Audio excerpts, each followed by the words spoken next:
Hello, my friends. Welcome to a scary story, or not a very scary story. And it's a topic from a website that I found. And it's top 5 reasons why Jeff the Killer isn't scary. Who's Jeff the Killer, I hear you ask? Well, he is a character in what is known as a creepypasta, a short story or series designed to scare the pants off people. He is one of the more famous of these creepypastas, his name inspiring fear and dread into hearts of many. Provided is a picture of him, which I'll admit is very creepy indeed. I'll post a link and suggest that anyone of a nervous disposition and is easily scared, never click it. If you're interested, here it is. It will be in the description down below. Click in. If it doesn't work, guys, I'm sorry.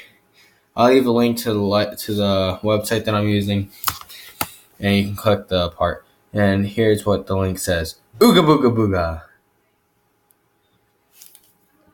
Yes, very creepy.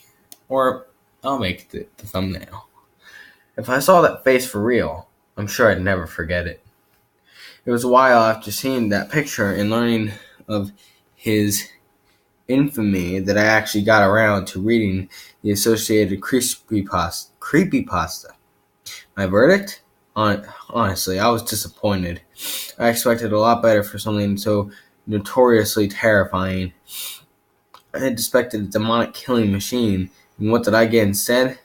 Blog material. Better yet, material for a top 5 list. It's something I'm way overdue to write. So, here it is. Enjoy. Top 5 reasons why Jeff the Killer isn't scary.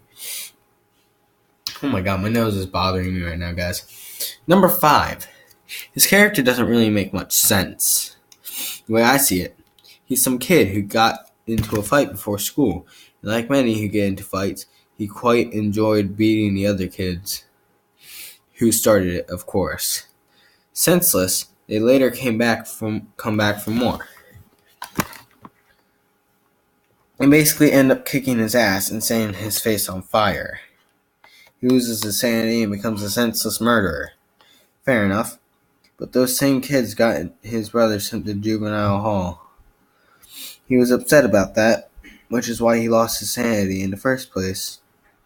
After the point where he lost his sanity, he was happy to hear that his brother was released from kiddie prison, which is good. So why does he then end up killing his brother for no reason? He doesn't have a reason to do it. He just does. That flaws his character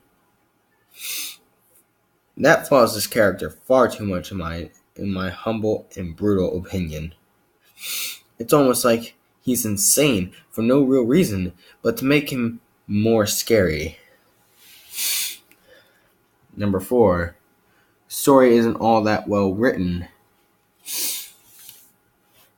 It destroys my suspension of disbelief when the sentence structures seem a little off, and confuses me somewhat. It's not awful, but it's enough to make a critic like me become too judgmental and take it seriously. Also, a lot of situations seem rather unrealistic to me. Read it here and judge for yourself. I will leave a link to that too. Warning, the creepy picture is at the bottom, so read at your own discretion. Number 3. He's just a kid, and there isn't really much there to suggest to me. He's a particularly tough kid. Either okay, hold on. And there isn't really much there to suggest to me he's a particularly tough kid either. He could be easily overpowered and subdued, possibly by an average-sized adult. Obviously, in the story, he isn't so easily overpowered at the start, but then again, it's supposed to be scary, right?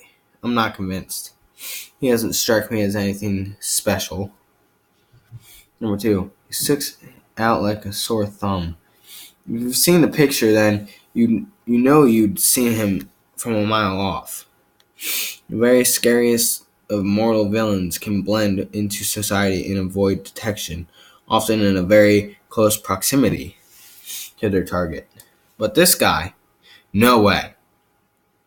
You'd seen him and either turn in the opposite direction, stare bemused into his freaky face, or assault him. This means you're quite safe in the daytime. And let's face it, we always expect things to happen at night while we're asleep. So the scariest time of all is the daytime? He's got no eyelids. Okay, this is quite an important point. You see, taking into account that it wouldn't be especially difficult to hold him back. You could easily assault his eyes. There would be nothing he could do to stop you. Shine a torch in his face, and the only way he could protect himself from the light would be to either turn his whole head or shield his entire face with both arms, leaving him vulnerable. No gaps would be allowed. Otherwise, the light would simply creep through. Also, it means he can't blink. Try staring for a long time. Walk around your house doing what you normally do with yourself without ever blinking. How long does it take before your eyes inevitably become tired, or your vision blurs, or your eyes start to burn? Now imagine never being able to rely on the sweet release of blinking. I can't imagine it's very nice. Furthermore, blinking moisturizes your eyes to keep them healthy. So unless he has to stop every minute or so to apply eye drops, which, let's face it, rather takes away from the terrifying image a little. I'm sorry guys, that's my nose. His vision must be absolutely awful.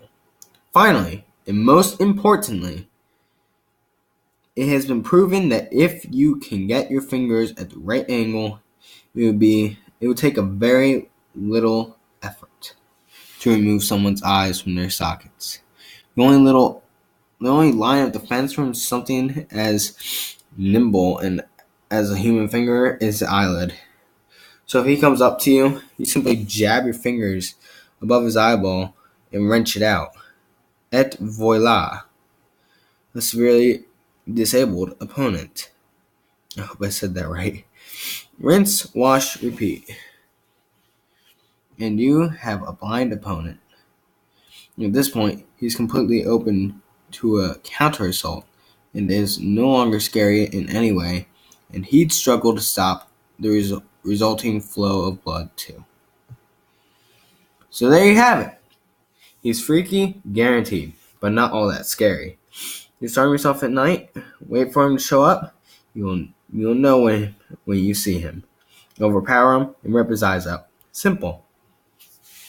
Well guys, I think we've had enough story time today. Thank you all for watching. I will see you all in the next one. Peace.